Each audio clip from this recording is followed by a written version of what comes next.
Sleepy classes के सारे subject मुझे पता चला था कि sleepy classes sleepy classes sleepy classes sleepy classes sleepy classes sleepy classes sleepy classes sleepy classes sleepy classes मेरा स्लीपी के साथ इंटरेक्शन हुआ। Sleepy classes sleepy classes I completely relied on your channel. Sleepy की videos भी देखी है। Sleepy classes sleepy classes is one of those मतलब institution जहाँ पे सभी टीचर अच्छे हैं। मेरा नाम स्वाति शर्मा है। मुझे यूपीएससी सिविल सर्विसेज एग्जामिनेशन 2023 में रैंक 17 आई है। ये मेरा थर्ड अटैम्प्ट था। पहले दो अटैम्प्ट में मेरा प्रीलिम्स क्लियर नहीं हुआ था और ये मेरा थर्ड अटैम्प्ट में फर्स्ट टाइम मेरा प्रीलिम्स क्लियर हुआ। मेरा फर्स्ट मेंस था और फर्स्ट इंटरव्यू था। इस वीडियो में मैं अपनी मेंस की ब्रॉड स्ट्रैटेजी डिस्कस करने वाली हूँ विद बुक लिस्ट, और PSIR जो कि मेरा ऑप्शनल था उसके लिए मैं एक सेपरेट वीडियो है। मेंस की प्रिपरेशन मैंने अपनी यूपीएससी के सिलेबस को ध्यान में रख के टॉपिक वाइज नोट्स बना के स्टार्ट की थी। यूपीएससी के सिलेबस को पढ़ना और समझना मेंस के लिए बहुत इम्पॉर्टेंट है। मेंस का सिलेबस बहुत बड़ा है तो उसके लिए इट्स इम्पॉर्टेंट कि आपके पास कंसाइज नोट हो। अगर हम स्टार्ट करें GS 1 से, तो GS 1 में 3 सब टॉपिक हम ले सकते हैं: history, world history and geography. तो हिस्ट्री के अंदर आर्ट एंड कल्चर के लिए मैंने नितिन सिंघानिया सर की बुक और अपनी NCERTs फॉलो की थी। मॉडर्न हिस्ट्री के लिए मैंने बिपिन चंद्रा की हिस्ट्री ऑफ मॉडर्न इंडिया वाली बुक फॉलो की थी और स्पेक्ट्रम को उसके साथ कॉम्प्लीमेंट किया था, जिसे हम प्रीलिम्स के लिए भी पढ़ते हैं। फर्दर वर्ल्ड हिस्ट्री के लिए मैंने नॉर्मन लोवे की बुक पढ़ी थी और themes in world history NCERT वो पढ़ी थी। GS 1 के लिए मैंने इतनी ही बुक्स रेफ़र की थी, साथ ही इन्हें कॉम्प्लीमेंट किया था करंट अफेयर्स वगैरह से। आप चाहें तो कुछ मेंस स्पेसिफिक बुक्स आती हैं जो कि मेंस के दौरान निकलती है। फॉर एग्जांपल ओनली IS की एक बुकलेट आती है ज्योग्राफी की, आप चाहें तो वो एक बार पढ़ सकते हैं, उससे आपके रिवीजन में थोड़ी आसानी हो जाएगी। तो ये मेरी बुक लिस्ट थी जो मैंने फॉलो की थी। उसके बाद अगर GS 1 की आंसर राइटिंग की बात करें तो GS 1 में इट इज़ इम्पॉर्टेंट कि आप क्वेश्चंस की डिमांड को समझ के उसके सब पार्ट्स को बहुत अच्छे से एड्रेस करें। हिस्ट्री के क्वेश्चन में आप मैप्स का यूज़ करें, ज्योग्राफी में आप मैप्स का यूज़ करें, तो उससे आपके आंसर में एक अलग सी वैल्यू एडिशन वाला कंपोनेंट आ जाता है। फॉर एग्ज़ाम्पल अगर पीजेंट रिवोल्ट्स के ऊपर कोई क्वेश्चन है तो मैं अगर उसके इम्पैक्ट्स भी पूछे हैं तो आई वुड मेक श्योर कि मैं एटलीस्ट एक छोटा सा मैप उसमें बनाऊं जिसमें मैं ये दिखा सकूं कि कहाँ पे उस टाइम पे कहाँ पे कौन कौन से पीजेंट रिवोल्ट्स हुए थे। सिमिलरली अगर ज्योग्राफी की बात करें तो अगर मॉनसून पे कोई क्वेश्चन है तो आप एक मैप बना सकते हैं और मॉनसून डिस्ट्रीब्यूशन दिखा सकते हैं। तो इस तरीके से आप GS 1 के आंसर्स को थोड़ा डिफ्रेंशिएट कर सकते हैं। अगर बात करें GS 2 की, तो GS 2 में पॉलिटी के लिए मैंने ब्रॉडली NCERT और लक्ष्मीकांत ही रेफ़र की थी, बट जितने भी टॉपिक्स हैं, जितने भी सब पॉइंट्स हैं हमारे सिलेबस पे, उसके मैंने एक नोट बनाए थे 1 पेजर 2 पेजर। अगर हम गवर्नेंस और सोशल जस्टिस वाले की बात करें तो मैंने वाजीराम की जो येलो बुक्स आती हैं वहाँ से हेल्प ली थी और वहाँ से मुझे जो कंपोनेंट इम्पॉर्टेंट लगता था, जो मुझे लगता था कि मैं अपने आंसर्स को एज दे सकती हूँ, मैंने वो ले लिए थे। इंटरनेशनल रिलेशंस के लिए क्योंकि मेरा ऑप्शनल पॉलिटिकल साइंस था तो मुझे वो वहाँ से ओवरलैप करती थी, तो मेरी वहाँ से वो वाला एस्पेक्ट कंप्लीट हो जाता था। बट आई थिंक एक डिफरेंस है, जो हम ऑप्शनल में लिखते हैं और हम GS में लिखते हैं उसमें बहुत डिफरेंस है। तो GS 2 की आंसर राइटिंग पे अगर देखा जाए तो कमिटीज़, आर्टिकल्स जो हमारे कॉन्स्टिट्यूशन के हैं, ये सब बहुत इम्पोर्टेंस रखते हैं। साथ ही में जो इंटरनेशनल रिलेशंस वाला पार्ट है, आप चाहें तो उसमें भी आप अगर रिलेशंस दिखाने हैं तो आप मैप बना सकते हैं।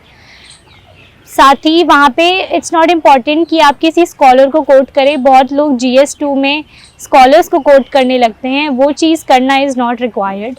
GS 2 की कमिटीज़ और रिकमेंडेशंस के लिए मैंने मेंस 365 विजन IS का जो मटेरियल निकलता है वो अपने लास्ट वाले 2-3 पेजेस में सुप्रीम कोर्ट की जजमेंट्स, कमिटीज़ वगैरह का एक इंडेक्स बनाते हैं, उस अपेंडिक्स को आप रेफ़र कर सकते हैं। साथ ही मैंने एक छोटी सी नोटबुक में सोशल जस्टिस और गवर्नेंस के जो स्टैटिक पार्ट्स हैं, for example NGO, self help groups, इनके कुछ एग्जांपल्स होते हैं जो कि बहुत प्रोमिनेंट है हमारी सोसाइटी में, वो सेपरेटली अलग से बना के रखे थे। आर्टिकल 21 पे मेंस की 2023 पे एक क्वेश्चन आया था। मैंने सुप्रीम कोर्ट की जजमेंट्स जिसमें पूछी गई थी, तो आप ये भी कर सकते हैं कि आप एक से 2 पेजेस का एक सुप्रीम कोर्ट की जजमेंट्स का अलग से नोट बना लें और आप उसे डेली सुबह उठ के एक बार रिवाइज़ कर लें, सो दैट आपकी रिटेंशन पावर और अच्छी हो जाए और आप उसे रियल एग्ज़ाम में रेसिप्रोकेट कर पाएँ। साथ ही में ऑप्शनल और GS2 भले ही ओवरलैप करता है बट वो एकदम सिमिलर नहीं है। इट्स इम्पॉर्टेंट कि आप PSIR में जो पढ़ रहे हैं वो पूरा आप GS2 में ना लिखें। GS2 जनरल पेपर है, उसे एक जनरलिस्ट की तरह हैंडल करें, ना कि एक ऑप्शनल के अच्छी एडवांस्ड अंडरस्टैंडिंग से। साथ ही बात करें अगर GS3 की, तो GS3 में इकोनॉमी के लिए मैंने रमेश सिंह की इकोनॉमी की बुक पढ़ी थी, जिससे मैंने जो भी टॉपिक वाइज इम्पॉर्टेंट था वो सब नोट डाउन करके एक सेपरेट 2 पेजर नोट्स सेम बनाए थे। ई टेक्नोलॉजी, एग्रीकल्चर, ये वाले जो टॉपिक्स होते हैं इनके लिए आप मिनिस्ट्री की वेबसाइट्स वगैरह फॉलो कर सकते हैं। गवर्नमेंट की कौन सी स्कीम्स चल रही हैं न्यूज़ में, ये बहुत इंपॉर्टेंट है कि आप उन पे थोड़ा ध्यान दें और उनको लिंक करें, क्योंकि फार्मर्स, एग्रीकल्चर, ये सब एक बहुत इम्पॉर्टेंट कंपोनेंट है हमारी इकॉनमी का। तो इट्स इम्पॉर्टेंट कि आप उनके जो नोट्स बनाएं वो PIB वगैरह से रेफ़र करके बनाएं। साइंस एंड टेक्नोलॉजी में जो नैनो टेक्नोलॉजी, बायोटेक्नोलॉजी पे जो टॉपिक्स हैं उनके भी मैंने 1 से 2 पेज के नोट्स बना लिए थे। इनको मैंने गूगल की हेल्प लेके उनके डेफिनेशन, उनकी एक अंडरस्टैंडिंग बेसिक, अगर मुझे कोई ग्राफ मिल जाए कि हमारे एस्टिमेटेड ग्रोथ कितनी है या फिर हमारी इकॉनमी उस फेज़ में कितना एक्सपेंडिचर ये कर रही है, तो आप वो चीज़ नोट डाउन कर लीजिए। साथ में आप ये कर सकते हैं कि उसके इम्प्लीकेशंस क्या आ रहे हैं हमारी सोसाइटी पे, वो इम्पॉर्टेंट है। डिफेंस वाला जो पोर्शन है हमारे सिलेबस का, डिफेंस इंडिजनाइजेशन, उसके लिए भी आप सेम PIB वगैरह से रेफ़र कर सकते हैं कि गवर्नमेंट क्या क्या स्टेप्स ले रही है हमारे डिफेंस सेक्टर को और स्ट्रॉन्ग बनाने में। Lastly disaster management, internal security, इन सब के लिए मैंने अशोक कुमार की जो इंटरनल सिक्योरिटी की बुक आती है वो रेफ़र की थी, मैंने उनसे अपने नोट्स बनाए थे। डिज़ास्टर मैनेजमेंट के लिए NDMA की गाइडलाइंस बहुत इम्पॉर्टेंट है। NDMA के PDFs भी आते हैं जिस पे वो एक डिटेल्ड पूरा प्लान बताते हैं कि कोई डिज़ास्टर है तो वो क्या है, कहाँ पे उसके ज़्यादा प्रोन रीजन्स हैं। वो पढ़ना थोड़ा लेंदी हो जाता है, तो अगर किसी इंस्टीट्यूट के नोट्स आपको मिल जाएं जो थोड़े शॉर्ट फॉर्म में हो, या फिर किसी टॉपर के नोट्स आपको मिल जाते हैं, तो आप वो से भी अपनी इंटरनल सिक्योरिटी और डिज़ास्टर मैनेजमेंट वाली पोर्शन को कवर कर सकते हैं। मेंस 2023 में बायोटेक्नोलॉजी के ऊपर और ड्रोन्स के ऊपर क्वेश्चंस थे, तो ये क्वेश्चंस की एग्जैक्ट हमारे पास नोट्स होना थोड़ा मुश्किल हो जाते हैं। तो अगर आप इतना कर सकें कि आप एक प्रॉपर इंट्रोडक्शन दे सकें जो भी क्वेश्चन पूछा गया है उसका, आप उसकी स्ट्रक्चरिंग इस तरीके से करें कि आप उसके इम्पैक्ट सोसाइटी में बता सकें, उससे क्या क्या हमारे कंसर्न्स या चैलेंजेस हैं सोसाइटी में और हमारी गवर्नमेंट क्या स्टेप्स ले रही है उसे हैंडल करने के लिए, और एक छोटा सा वे फॉरवर्ड जिससे हम उस चीज़ को और बेटर कर सकते हैं।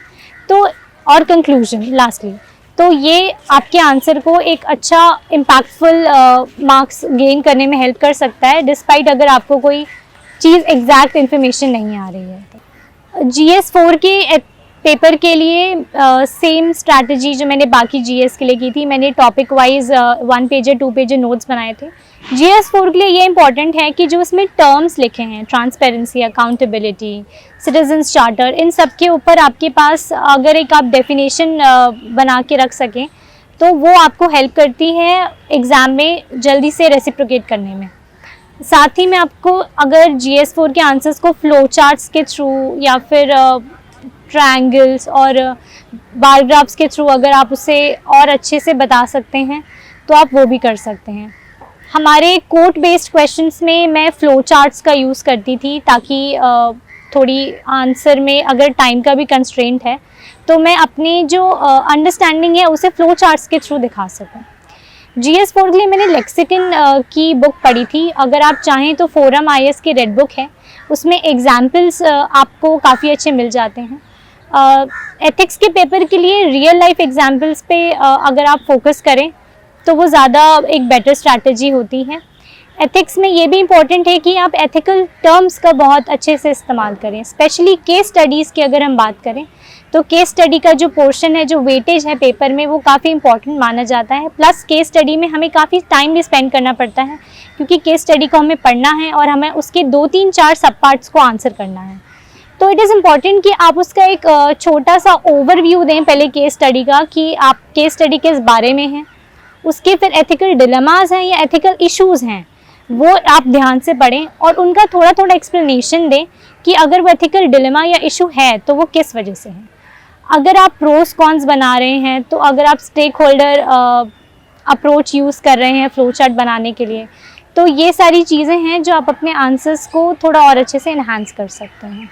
बाकी ओवरऑल मेरे GS मेंस में 844 मार्क्स आए हैं। मुझे लगता है मेरे लिए ये स्ट्रैटेजी वर्क की थी कि मैंने अपने टॉपिक वाइज हर सिलेबस के हर टॉपिक पे 1-1, 2-2 पेजेस के नोट रेडी रखे थे बिफोर प्रीलिम्स। इनफैक्ट मैंने प्रीलिम से पहले अपने हर टॉपिक पे 1-1 PYQ भी लिखा था, जिससे मुझे ये पता चल गया था कि मुझे आंसर की स्ट्रक्चरिंग कैसे करनी है। अगर आप चाहें तो आप रेडीमेड डेफिनेशंस भी तैयार कर सकते हैं, जिसमें कि आप कितना डेटा है वो डाल सकते हैं। स्पेशली GS 3 की अगर हम बात करें, इकोनॉमी वाले और साइंस एंड टेक्नोलॉजी की हम बात करें, GS 2 में भी अगर आपको किसी कमिटी से स्टार्ट करना है तो वो भी आप रेडीमेड बना के रख सकते हैं। GS 4 में भी डेफिनेशंस तो आप बना के रख सकते हैं। बाकी अगर आपका इंट्रो कंक्लूजन में आपको इतना इश्यूज़ नहीं है तो आई थिंक आपको अपने कंटेंट क्वालिटी इनरिचमेंट पे भी आप फोकस कर सकते हैं। मेंस में इट्स वेरी इंपॉर्टेंट कि आपके आंसर की स्ट्रक्चरिंग और प्रेजेंटेशन काफ़ी नीट हो। पेपर जितना नीट रहेगा, जितना एग्जामिनर के लिए इजी रहेगा आपके पेपर को पढ़ना, जितना आपका पेपर एक क्रिएटिव इन्फ्लुएंस छोड़ेगा एग्जामिनर पे, उतने ज़्यादा चांसेस रहते हैं कि आपको बेटर मार्क्स मिलेंगे। तो अगर आप प्रेजेंटेशन की बात करें तो apart from addressing each aspect of the question, it's important कि आप एक टाइम मैनेजमेंट का भी ख्याल रखें। एक क्वेश्चन पे जनरली 10 मार्कर पे 6 to 7 मिनट्स का एवरेज लिया जाता है, बट एग्ज़ाम हॉल में कभी कभी ऐसा हो जाता है कि हमें किसी क्वेश्चन पे ज़्यादा टाइम स्पेंड करना पड़ता है बिकॉज हमें उसमें कंटेंट नहीं आता। तो रादर देन स्पेंडिंग ज़्यादा टाइम उस पर, you have to make sure कि आप हर क्वेश्चन को ऐसे एड्रेस करें कि आपकी सब में एटलीस्ट एवरेज कंटेंट हो, ऐसा कि आप किसी क्वेश्चन पे इतना ज़्यादा फोकस नहीं कर रहे हैं कि आपका दूसरा क्वेश्चन एकदम ही छूट जा रहा है।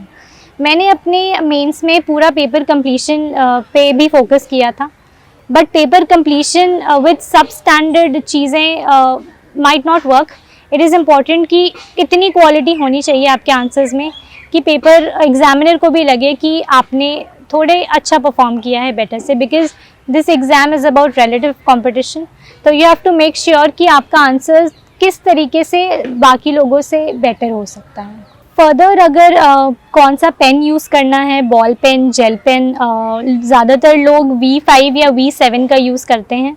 मैंने V5 यूज़ किया था, अपने मॉक्स में भी मैंने V5 का ही यूज़ किया था ताकि मेरी उसके ऊपर एक ग्रिप अच्छी बन जाए, ताकि मैं रियल एग्ज़ाम में उसी के साथ परफॉर्म कर सकूँ।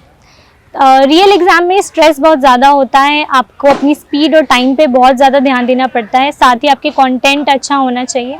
तो आई वुड रिकमेंड कि आप जिस भी पेन के साथ कंफर्टेबल है, जिससे भी आपकी हैंडराइटिंग एक लेजिबल हैंडराइटिंग आए, जो एग्जामिनर को समझने में आसानी दे, वो पेन आप यूज़ कर सकते हैं। और अगर आप चाहें तो डायग्राम्स के लिए पेंसिल पे स्विच करना थोड़ा मुश्किल हो जाता है। मैंने पर्सनली मैप्स और डायग्राम सारे ही पेन से ही बनाए थे, वो आपकी अपनी चॉइस है। अगर आपको लगता है कि टाइम बहुत ज़्यादा जा रहा है, पेपर कंप्लीट नहीं हो पाएगा, तो आप ब्लू या ब्लैक जो भी पेन आप यूज़ कर रहे हैं उससे आपको बनाने में कोई इशू नहीं है। पेपर मेंस के पेपर को अटेम्प्ट करने की भी एक अलग स्ट्रैटेजी होती है। बहुत सारे टॉपर्स रिकमेंड करते हैं कि पहले आपको 15 मार्कर कर लेने चाहिए, देन आपको 10 मार्कर पे स्विच करनी चाहिए।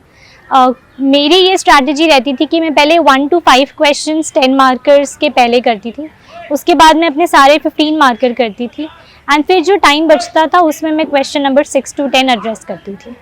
इससे जो स्टार्टिंग इम्पैक्ट पड़ता है एग्जामिनर पे, वो एक अच्छा इम्पैक्ट पड़ता है। आपके आंसर कॉपी जब खुलेगी तो वो एक नीट कॉपी दिखेगी, तो आई थिंक वो एक अलग इम्पैक्ट छोड़ सकता है एग्जामिनर पे।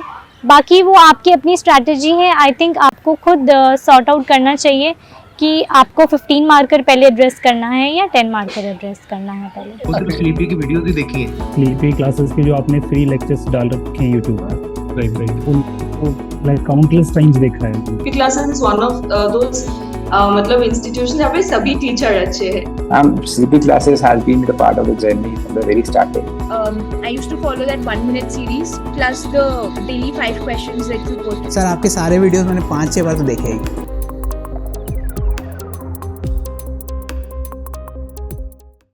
अगर हम बात करें एसए के पेपर की, तो एसए के पेपर में जो 4 टॉपिक्स आते हैं, firstly it is very important कि आपके एसए का सिलेक्शन बहुत अच्छा हो। आप उस टॉपिक को चूज़ करें आप जिसमें कंफर्टेबल हो।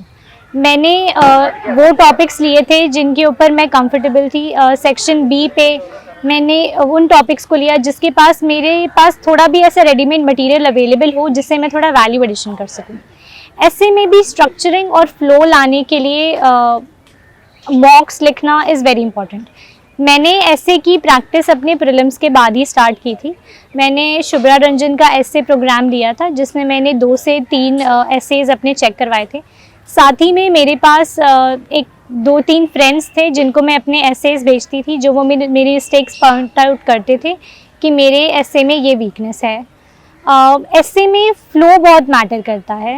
ऐसे में आपकी जो अंडरस्टैंडिंग है टॉपिक को लेके वो बहुत मैटर करती है। कुछ लोग ऐसेस को ऐसा समझते हैं कि अगर हम सिर्फ एग्जाम्पल्स डाल देंगे तो हमारा ऐसे कंप्लीट हो जाएगा।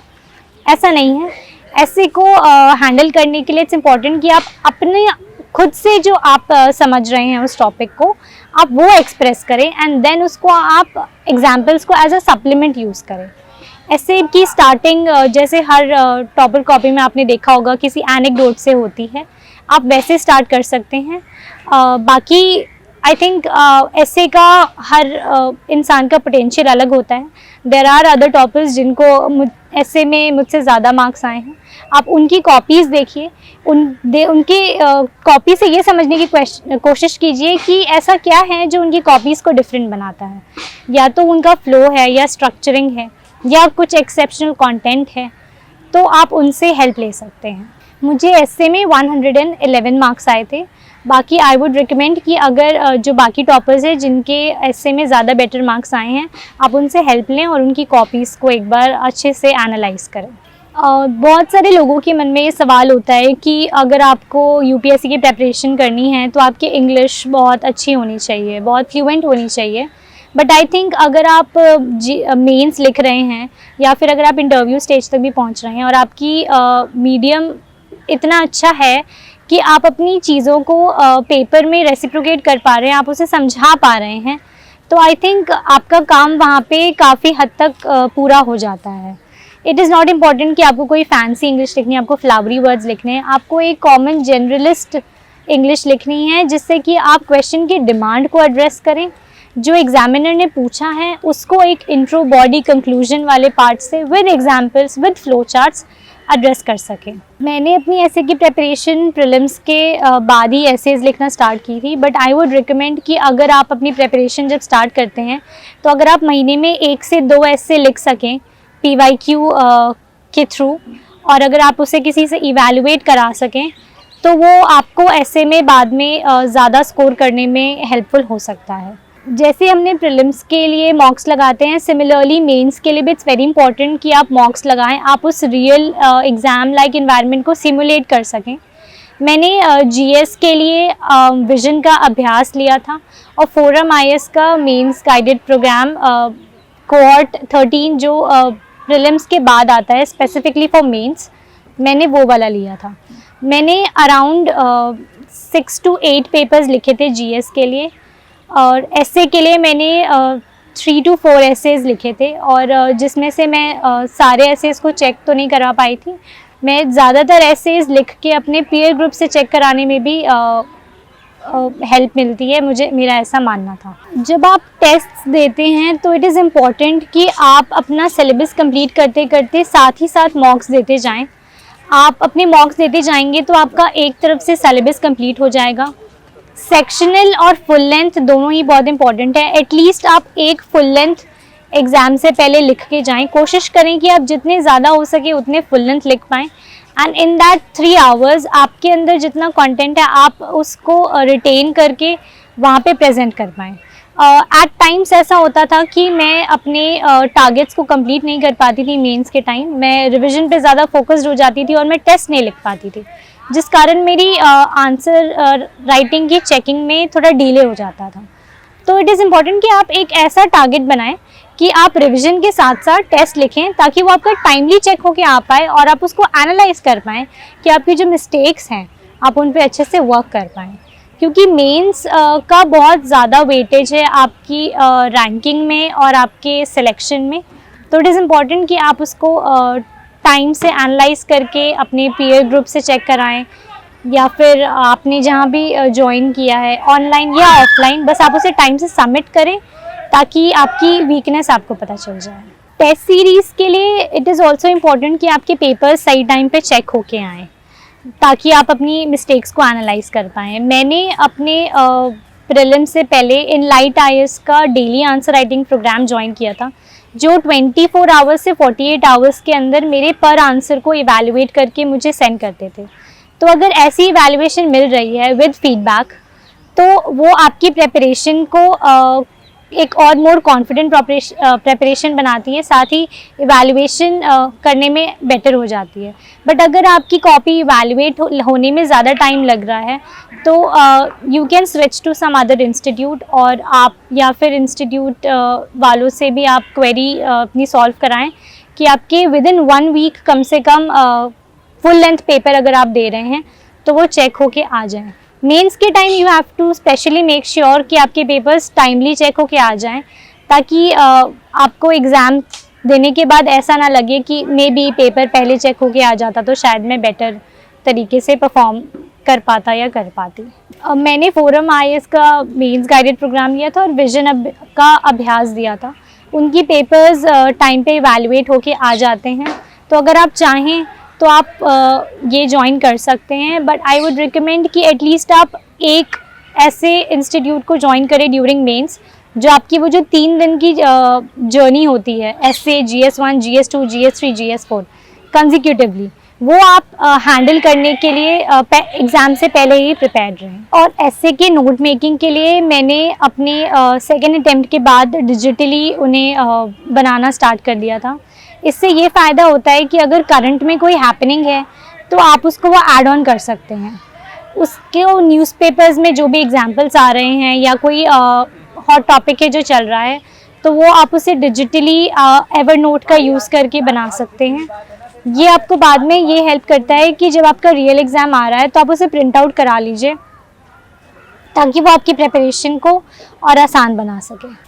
मेंस में जिस तरीके से हम प्रीलिम्स के लिए खुद को प्रिपेयर करके जाते हैं उसी तरीके से मेंस के लिए भी प्रिपेयर करके जाना चाहिए। मेंस एक ज़्यादा लंबी जर्नी है प्रीलिम्स से। अराउंड 10 डेज़ हमारा मेंस चलता है जिसमें essay, GS पेपर, ऑप्शनल सबको आपको इक्वली अच्छे से हैंडल करना है। साथ में 2 क्वालिफाइंग पेपर्स भी होते हैं जिसमें आपको एटलीस्ट क्वालिफाइंग मार्क्स से ऊपर लाना है। तो इट इज़ इम्पॉर्टेंट कि आप अपने सेंटर को 1-2 दिन पहले या 3-4 दिन पहले जाके देख लें ताकि आपको एक कंफर्मेशन हो जाए कि आप गलत सेंटर पे नहीं पहुंच रहे।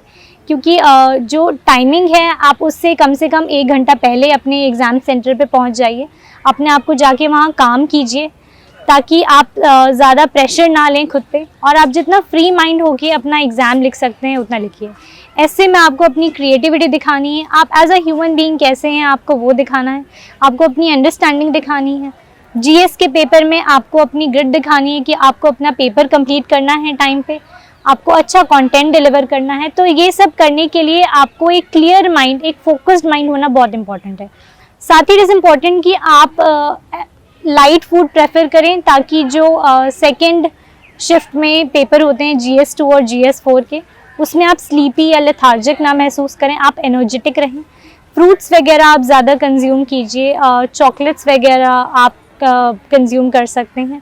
वेदर के हिसाब से आप अपनी क्लोथिंग डिसाइड कीजिए, क्योंकि उस टाइम पे समटाइम्स बारिश भी हो जाती है, तो आप उस तरीके से भी रेडी रहिए कि whatever may come, you have to perform, you have to give your best, because mains is I think the real thing जो कि आपकी रैंक डिसाइड करने में बहुत इंपॉर्टेंट रोल प्ले करता है। मेंस के फाइनल डे पे इट इज़ इम्पॉर्टेंट कि आप ऐसे में सही कंटेंट डिलीवरी दे सके अपनी अंडरस्टैंडिंग के साथ। आपको टॉपिक की सिलेक्शन में प्रॉब्लम ना आए, आप जिस टॉपिक के साथ कंफर्टेबल हो आप उस पर करें। GS 1, 2, 3, 4 के लिए आपने जो भी नोट्स प्रिपेयर किए हैं, आप जो भी कमिटीज़, रिकमेंडेशन, फ्लो चार्ट्स, जिस तरीके से भी आप अपने आंसर को सही टाइम पे with good content in every question deliver कर सकें वो करें। साथ ही इट इज़ इम्पॉर्टेंट कि आप सही तरीके से अपना माइंडसेट रखें, आप घबराएं नहीं और जितना खुले दिमाग से हो सके अपना पेपर दीजिए और आपके पास जो है आप अपना बेस्ट परफॉर्म कीजिए। Thank you.